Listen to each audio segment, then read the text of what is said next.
It is Monday, 9:45, which means it's time for the Chew with Dr. Drew. And this is week 2. Welcome again, Dr. Drew. Thank you for having me. Well, thank you for being here. We over the next 5 more weeks, we're going to talk about dental hygiene. But one of the greatest reasons people don't go to the dentist is I'm scared. Absolutely. There's a lot of different reasons for that.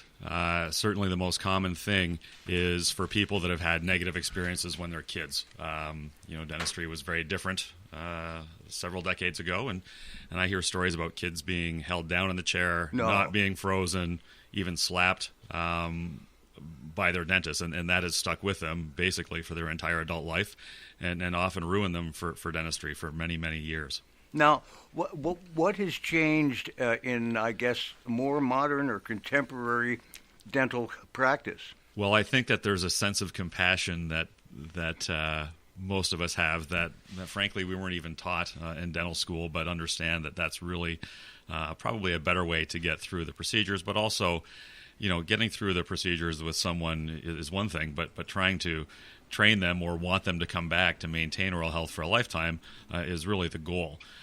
Freezing is certainly a lot better than it used to be, and I hear lots of stories about dentists who, quote unquote, didn't believe in freezing for kids. Well, kids feel things the same way grown-ups do, and they remember for a very long time. So that's a big part of it too.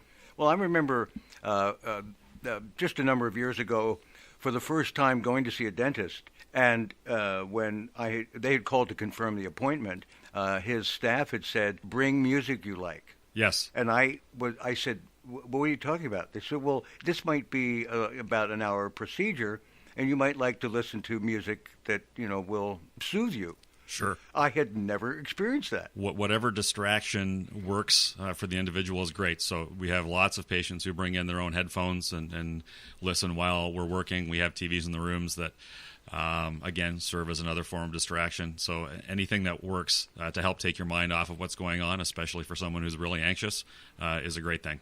Well, I'm a few years older than you, Dr. Drew, and I remember being in school, and you're maybe 8 or 9 years old, and it may be when a lot of these dental experiences happened for me as well, back in the early 60s, of being hit by a teacher. Right. And I would go home and say to my parents, "A teacher hit me," and the first reaction would be, because that was the era, "What did you do wrong?" Right. And I know that a great deal of dentistry in those days, part of that fear was really shame-based. Exactly.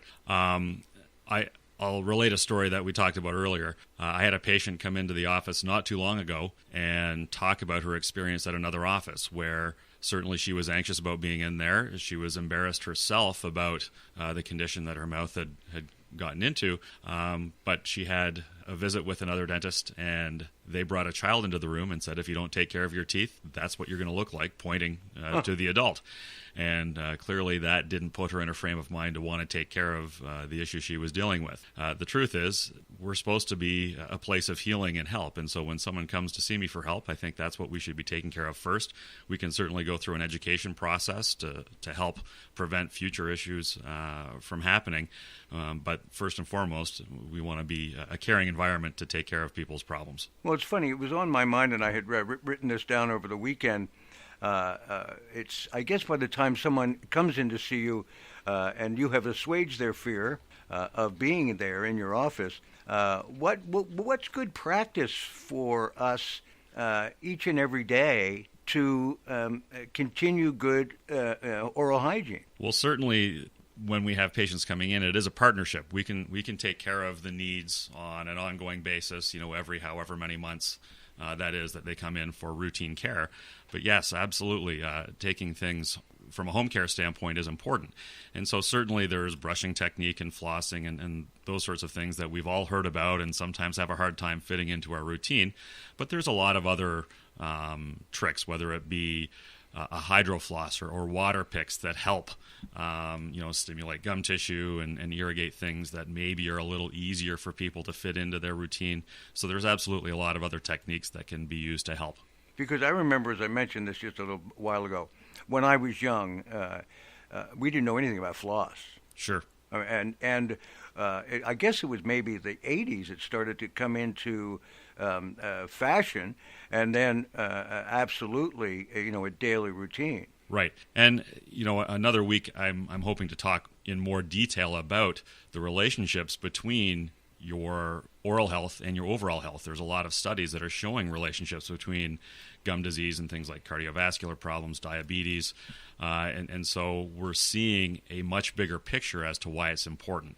Yes, we obviously want to eliminate getting decay and fillings and avoiding root canals, but there's a much bigger picture that's going on, that overall health, we're seeing all these links going on, and so we pay very close attention to that. Now, are there certain foods that we should avoid that might cause a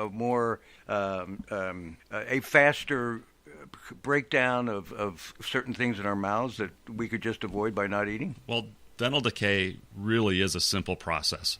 It requires three things. It requires teeth, it requires bacteria, which we all have in our mouth, then it requires sugar. So basically, sugar is the key to all of this. And not everyone is the same. I often have parents come in that are frustrated that they have one child and they're having a lot of decay issues and another one that isn't. And I had the same thing in my family, where I have one son who was always the healthy eater, who didn't really get involved into sweets, and he actually was the one that had a lot more dental issues. Whereas the other brother, who likes to hide candy in his room, didn't have the same issues. So when you're dealing with sugar, it's not the same for everyone. The other main issue is the frequency. And so when you look at, say, teenagers, sports drinks are something that's getting a lot of publicity now in terms of their ability to cause decay because they are high in sugar. And so if you were to chug one after a workout, as far as your teeth go, that's not such a big deal. Your saliva has a chance to remineralize what's going on. Whereas if you're sipping it and nursing it all day long, that for your teeth is terrible, because it's going to lead to a very fast, as you were asking, that can really increase the rate of decay. Now, I remember going through a root canal, and it was a horrendous experience. But the doctor had mentioned to me, "Do you drink a lot of coffee?" And I said, "Well, I have coffee in the morning." And he said, "Drink tea instead. It's better for your teeth." Now, is this a fallacy? No. Coffee, usually the issue with coffee is if you're putting a double into it. Right, the coffee itself isn't going to do it. And tea actually does have some antioxidant characteristics, and so from your gums that can provide some benefit there. And people tend to use a little less sugar. It also is, I believe, less acidic. So there is some truth to that. Before we run out of time, how can we personally deal with our past experiences, muster the courage to come to see you and your staff? I mean, like I said last week, I've been there. It is a warm, welcoming place. But for a person who's negotiating, I have to see a dentist. Sure. The pain is brutal. How can we, assuage our own being blocked from going? We certainly cater to the individual as to what level of help they need in getting through that. So we have some patients that we bring in just for a tour, and I'll say hi and that's it, so they don't have to go through the fear of actually sitting in a dental chair. For some people, once we've had them in, we'll talk about different levels of sedation, where, just putting them in a different frame of mind, as far as sending them to another office where they can, be put under so that they don't recall things. Now, we try to avoid that where possible. We like to communicate and have people understand what's going on. And frankly, I think because my team is so great at understanding and recognizing the signs of anxiety, we have a lot of patients that have turned around and said, wow, I really didn't think I could ever get to a point where I enjoyed coming to the dental office, and they do. So we kind of take the individual and figure out what it is that they need. And that's part of your mandate at your practice. Absolutely. Making sure that all your staff are on the same page in terms of how you approach each and every client. Right. We've had a lot of training within the office to deal with complex cases, and often people feel like, well, I'm going to be the worst patient they've ever seen, or there's nothing that can be done to save me. Very often there is. Yeah, the thought, and I as you mentioned this, I had a recall here. I don't know if it was a repressed memory or not, but actually being stiff and having like a paroxysm, just being in the chair. And I know that practice has changed, and there is a more compassionate approach. Sure. And the worst story I've ever heard was a patient whose father was a dentist and abused her in the dental chair. And, you know, it was so difficult for her to be there. She would cry while she was in the chair. It's a very vulnerable place for a lot of people that have different histories. And so we just lend a reassuring hand and allow the people to feel what it is that they need to feel to get through that visit. Thank you, Dr. Drew. You've been listening to The Chew with Dr. Drew Markham. Dr. Drew will be back next Monday at 9:45. Thank you. I feel better already. That's great. Thanks.